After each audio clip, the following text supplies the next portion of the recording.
What if the person closest to you, your twin, your mirror, your shadow, was also your prison?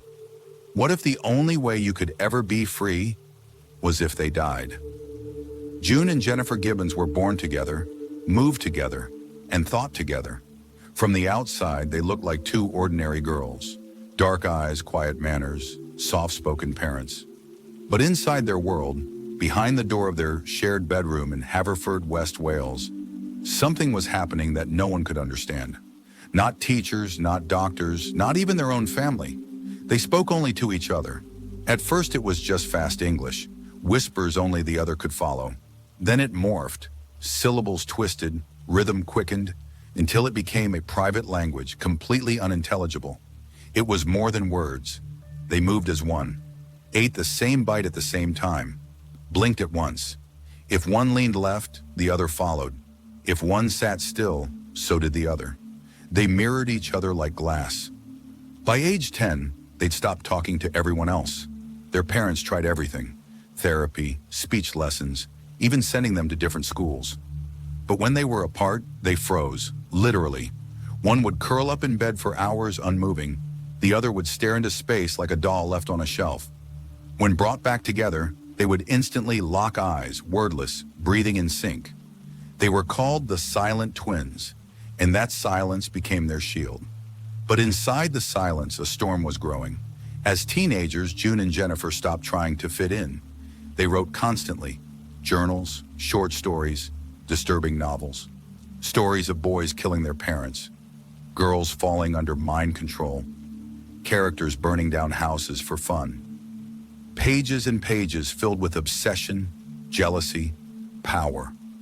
They dreamed up entire fantasy worlds, places where one twin always dominated the other.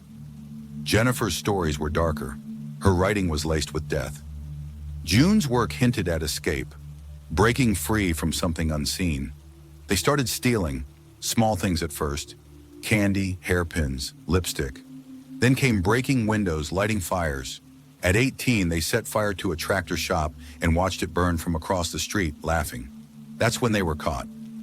In 1981, the court sentenced them to Broadmoor Hospital, one of the most feared psychiatric facilities in the UK. High walls, barred windows, the same place where serial killers were locked away. For two girls barely 5 feet tall, it was a terrifying place to land. But even there, they didn't talk to others, only to each other. And what they said started to worry everyone. In their diaries, they wrote about death. Jennifer wrote, "We are both holding each other back. One day she will let go and I will die." June wrote, "I want to live. I want to be free. But I can't leave her. She is in my blood." Doctors saw it too, the way Jennifer controlled their games, decided when they'd eat or speak or sit. The way June seemed afraid to breathe without permission. But Jennifer was no monster. She was locked in just as deeply as her sister. The bond was too tight to break. They stayed in Broadmoor for 11 years. Over time, the staff noticed something eerie. The twins started talking about a pact. Not in public, but in their journals, whispers, scribbled notes. They said that one had to die so the other could live a normal life. At first, no one believed it. Then something happened that still has no explanation. In March 1993, after years of petitioning, it was finally agreed the twins could be transferred to Caswell Clinic, a less severe hospital. On the day of the move, both girls looked calm, more than usual. They even smiled. But on the drive, Jennifer leaned her head on June's shoulder. She whispered, "I'm going to die." By the time they arrived, Jennifer was unconscious. Hours later, she was pronounced dead. Cause: acute myocarditis, inflammation of the heart, no drugs, no poison, no warning signs. Just sudden death. She was 29. Doctors couldn't explain it.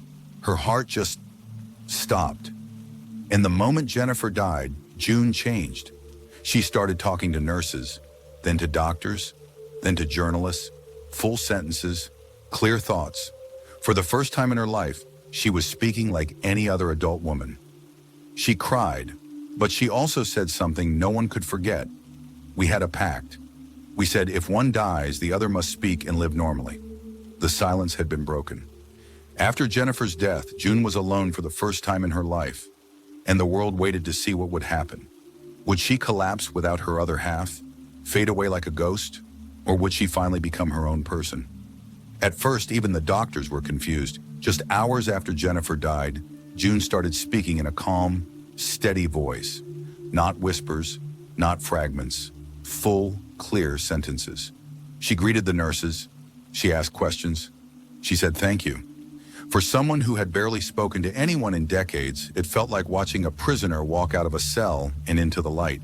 And June said it plainly. I'm free, but freedom came with a cost. The loss hit her hard. June said she cried every night for weeks. She missed Jennifer's smell, the feel of her breath at night, the way their thoughts used to click together like clockwork. But at the same time, she also said something else, something that shook everyone who heard it.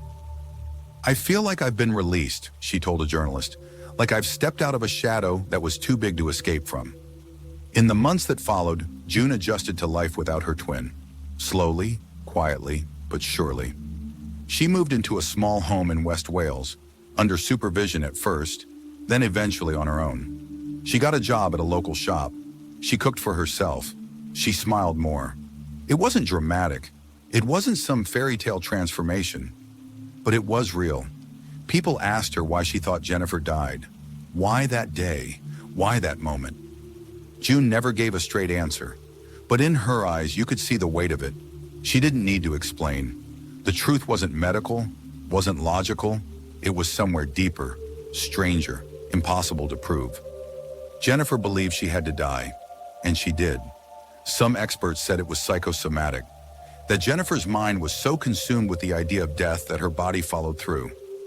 Others called it shared psychosis, folie à deux, where one person's mental state feeds the others until they become one single spiraling thought. A few believed it was just coincidence, a rare heart condition, nothing more, but no one really believed that. Not after what June said, not after what they both wrote in their journals. In one entry, just months before the transfer, Jennifer had scribbled, I am going to have to die. It will be quick. It will be soon. June will be free. She must be. Even now, years later, no one has ever fully explained how Jennifer died. Her autopsy showed no signs of trauma, no disease that should have killed her so fast, no poisons, no overdose, just a heart that stopped and a bond that broke. June never returned to the person she was before. She couldn't. There were still dark moments, grief, confusion, guilt. But she lived. She spoke. She kept going. Sometimes she gave interviews. Other times she disappeared for months. But she always carried Jennifer with her. Always said her name like it was still sitting beside her. In one of her last known interviews, June was asked what she would say to her sister now. If she could. She paused, looked down, then smiled just a little. I'd say thank you for letting me go. The story of June and Jennifer Gibbons is still studied in psychology courses around the world. It's still whispered about by nurses who worked at Broadmoor. It's still remembered by the family that never really understood what happened in that shared bedroom so many years ago. But the real question isn't what happened to Jennifer. It's not why June started talking. It's not even how close two people can be. The real question is this: when your entire identity is tied to another person, your thoughts, your voice, your very sense of self, what's left when they're gone? For June, the answer was simple. She was finally just one voice, and for the first time, it was hers.